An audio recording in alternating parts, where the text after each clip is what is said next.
नमस्कार. आजचा हा छोटासा संवाद 8वीतून 9वी जाणारे विद्यार्थी आणि विद्यार्थ्यांच्या पालकांसोबत.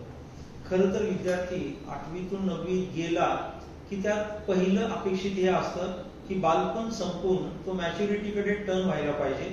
कारण 9वी पासूनच खऱ्या अर्थाने स्पर्धात्मक आयुष्याची एक वेगळी झलक आयुष्याला बघायला मिळते.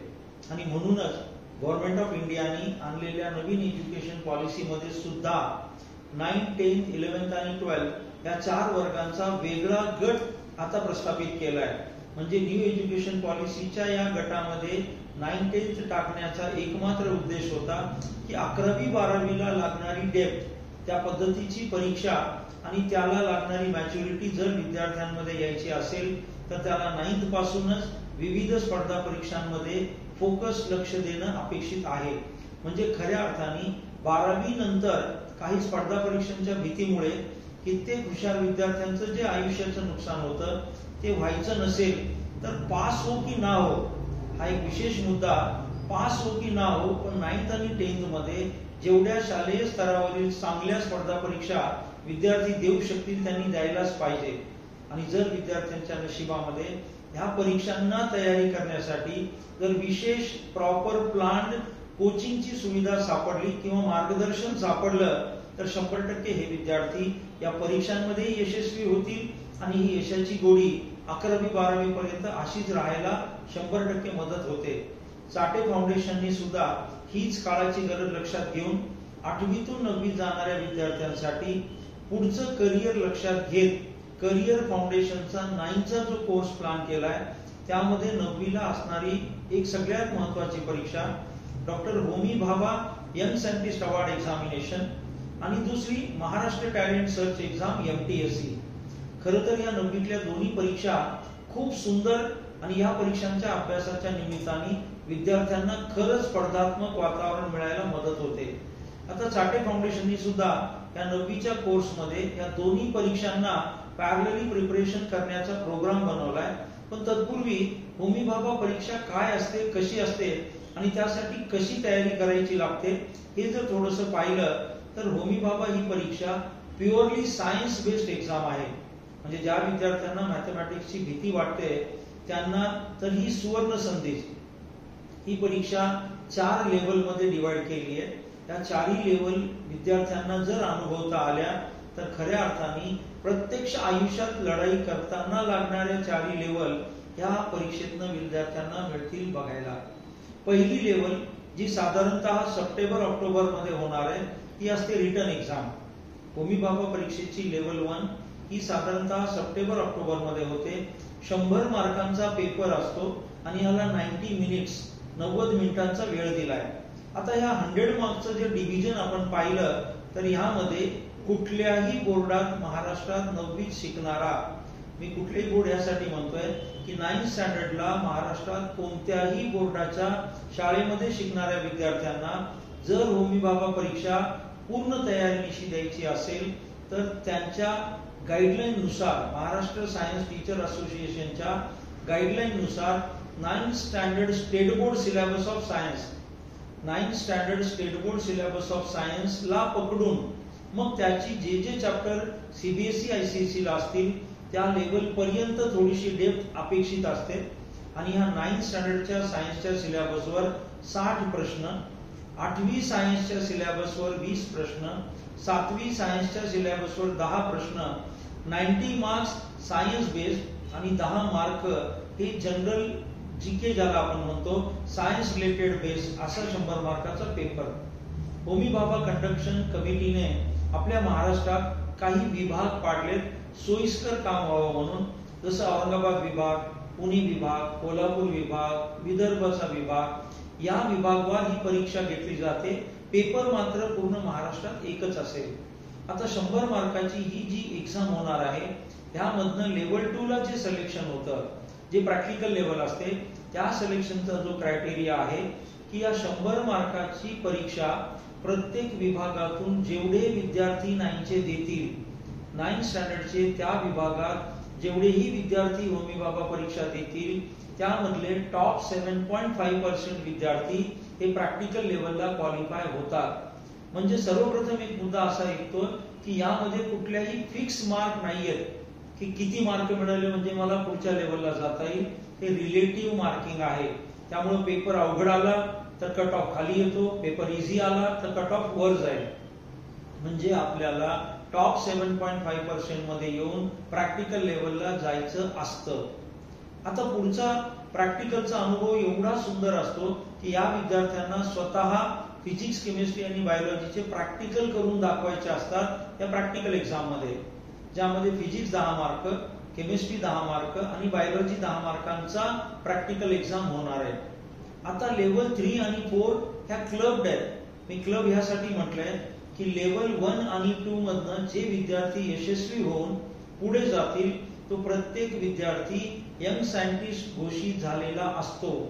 पण आता लेवल 3 ला जाण्याची जी क्रायटेरिया आहे ती थोडी समजण्याची गरज आहे. प्रॅक्टिकल मधनं संपूर्ण महाराष्ट्र आता एकत्र आलेला असेल.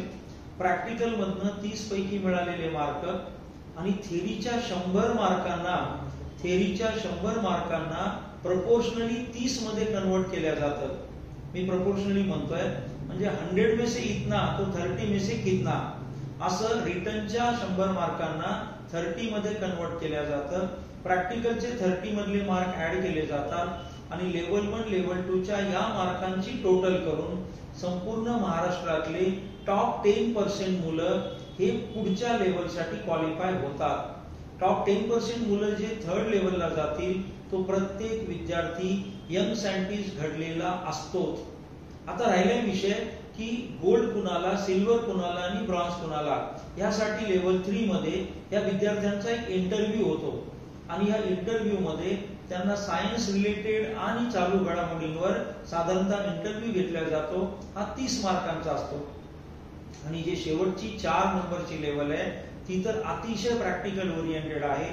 दरवर्षी वर्षाच्या सुरुवातीला होमी भाभा ही संघटना एक ज्वलंत विषय जो की समाजामध्ये खूप महत्वाचा आहे की ज्यावर रिसर्च व्हायला पाहिजे तो विद्यार्थ्यांना विषय दिलेला असतो. यावर विद्यार्थ्यांना प्रत्यक्ष फील्डवर काम करून ऍक्शन रिसर्च रिपोर्ट सबमिट करायचा असतो. विद्यार्थ्यांना अक्षरशः स्वतः छोटासा सायंटिस्ट बनून त्या दिलेल्या मुद्द्यांवर अभ्यास करून स्वतःचा ऍक्शन रिसर्च रिपोर्ट सबमिट करायचा असतो, ज्याला 30 मार्क दिलेले असतात. म्हणजे आता मेडल कसे ठरतात ते जर आपण सोप्या भाषेत पाहिलं तर प्रॅक्टिकल, त्याच्या आधीची थेरी, रिसर्च रिपोर्ट आणि त्याच्या आधीची इंटरव्ह्यू, या 30 मार्कांच्या 4 टोटल एकत्र करून यामधनं टॉप 10% मुलं यांना गोल्ड मेडल आणि प्राइज दिल्या जातं. 60% मुलांना सिल्वर मेडल आणि प्राइज दिल्या जातं आणि उरलेल्या विद्यार्थ्यांना ब्रॉन्झ मेडल आणि प्राइज दिल्या जातं. आता एवढा सुंदर अनुभव घेण्यासाठी प्रिपरेशन खूप महत्वाची आहे, कारण लेवल 1 जर पास झालं तर पुढे. म्हणून आपल्या विद्यार्थ्यांना पूर्ण फोकस सप्टेंबर मध्ये होणाऱ्या लेवल 1 वर देणं जास्त महत्वाचं आहे. म्हणून हा सिलेबस योग्य वेळी ऑगस्ट मध्ये संपवावा, विद्यार्थ्यांना फुल पॅटर्न पेपरचा सराव व्हावा. म्हणून चाटे फाउंडेशन 13 मे 2023 पासून 9th स्टँडर्डच्या होमी भाभाच्या बॅचेस सुरू होतील, ज्या 31 मे 2023 पर्यंत दररोज 4 तास घेतल्या जातील. मी दररोज ह्यासाठी म्हणतोय की 13 मे ते 31 मे हा पिरियड डेली 4 आवर्स दररोज 4 तास घेतल्या जाईल, ज्यामधनं मॅक्सिमम वेळ हा विद्यार्थ्यांच्या सायन्स सिलेबसला दिला जाईल आणि थोडासा वेळ हा मॅथमॅटिक्स आणि मेंटल अबिलिटीला यासाठी दिला जाईल की सायन्स मोनोटोनस होऊ नये आणि विद्यार्थ्यांना असंही पुढं होमी भाभा नंतर मॅथ्स आणि मेंटल अबिलिटी लागणारच आहे. तर फोकस टुवर्ड्स होमी भाभा ठेवत 13 मे ते 31 मे रोज 4 तास क्लास होईल. 1 जून पासून ऑगस्ट पर्यंत सॅटर्डेला 4 तास, मी रिपीट करतोय, 1 जून पासून ऑगस्ट पर्यंत सॅटर्डेला 4 तास आणि संडेला 8 तास, 8 hours, Saturday 4 hours and Sunday 8 hours, असा हा प्री प्लॅन फाउंडेशन कोर्स चालेल. आता सॅटर्डे संडे यासाठी की चाटे फाउंडेशन मध्ये फाउंडेशन सोबतच सोमवार ते शुक्रवार रेग्युलर बॅचेस पण पूर्वीसारख्या चालणार आहेत. म्हणजे सोमवार ते शुक्रवार चाटेच्या रेग्युलर बॅचेस चालतील 9th बोर्डाच्या आणि सॅटर्डे संडे हा pure fully designed Homi Bhabha with MTSC चा 9वीचा फाउंडेशन कोर्स चालेल. आता ऑगस्ट मध्ये ह्या विद्यार्थ्यांचा सिलेबस संपून त्यांना होमी भाभाच्या फुल पॅटर्न पेपर्स घेतल्या जातील, डाऊट सेशन सॉल्व्ह केल्या जातील आणि हा शिकवणारा स्टाफ हा fully dedicated towards expertise in science अशा पद्धतीचा असेल. आता होमी भाभाची परीक्षा ऑगस्ट मध्ये झाली आहे, त्याच्यानंतर त्याचा रिझल्ट लागणे, प्रॅक्टिकल, ह्या सगळ्या प्रोसेस पॅरलल चालतात. परत होमी भाभाची लेवल 1 झाल्यानंतर सॅटर्डे आणि संडे हा शेड्यूल पूर्ण फेब्रुवारी 2024 पर्यंत या सॅटर्डे संडेच्या कोर्स मध्ये विद्यार्थ्यांना 9th Maharashtra talent search MTSC ची तयारी आणि सोबत मेंटल एबिलिटी हा अतिशय महत्त्वाचा विषय with social studies for competitive exam असा हा परिपूर्ण कोर्स पुढे कंटिन्यू होईल. MTSC ची जर आपण एक्झामचा पॅटर्न पाहिला तर ह्या एक्झामचा पूर्ण पेपर 200 मार्काचा असतो. त्या 200 मधून 200 मधून 100 मार्काचं मेंटल एबिलिटी असतं.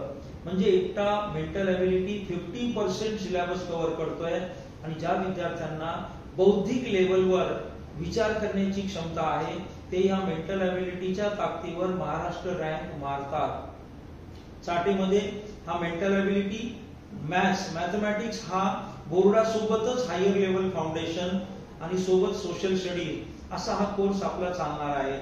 तर या स्टँडर्ड 9च्या परिपूर्ण कोर्समध्ये आपण विद्यार्थ्यांना शालेय स्तरावरील संकल्पनांना क्लिअर करत हायर लेवल फाउंडेशनच्या कॉन्सेप्ट घेत विद्यार्थ्यांना होमी भाभा विथ MTSC हा कोर्स कंप्लीट करणार आहोत. तरीही सर्व विद्यार्थी आणि पालकांना एक अपील या माध्यमातून आपण करतोय की केवळ हुशारच मुलं होमी भाभा किंवा MTSC पास होतात हा चुकीचा गैरसमज आहे. कारण मागच्या 10 वर्षाचं अनालिसिस पाहिलं तर शाळेमध्ये हुशार असणारे 60 ते 70% मुलं पुढे मेडल घेतात, पण 30% ती मुलं असतात की ज्यांना शालेय स्तरावरील अभ्यासामधल्या गोडीपेक्षा कन्सेप्च्युअल लर्निंगच्या अभ्यासामध्ये जास्त गोडी असते आणि हीच मुलं पुढे सायंटिस्ट घडतात आणि देश घडवतात. त्यामुळे विद्यार्थी पालकांनो, आपला विद्यार्थी किंवा मी स्वतः शाळेमध्येच हुशार नाही तर स्पर्धा परीक्षा कशाला द्यायच्या या चुकीच्या गैरसमजात नका राहू. कारण आपली इच्छा असो की नसो 11वी 12वीला तर आपल्याला जागतिक स्तराच्या वरच्या लेवलला जायला, इंडिया लेवल आणि स्टेट लेवलला एकत्र लढाई लढायची आहे. तिथे आपल्याला पळवाटच नाहीये. त्यामुळे 11वी 12वीची लढाई जर एकत्रितपणे लढायची असेल तर 9वी 10वीला आपली ताकद पूर्णपणे लावली तर आपल्या होणाऱ्या चुका आपल्याला कळतील आणि आपल्या विद्यार्थ्याचं करिअर योग्य दिशेने नक्कीच जाईल. कारण चाटे फाउंडेशनच्या या पूर्ण वेल प्लॅन कोर्स इंडेक्स डिझाईन सोबत त्यांना जे मटेरियल दिले जाईल ते अगदी त्या विद्यार्थ्यांच्या परीक्षांना लागणाऱ्या कन्सेप्ट आणि त्यावर आधारितच हे मटेरियल असेल आणि 100% या कोर्सद्वारे विद्यार्थी घडतील यात अजिबात शंका नाही. धन्यवाद.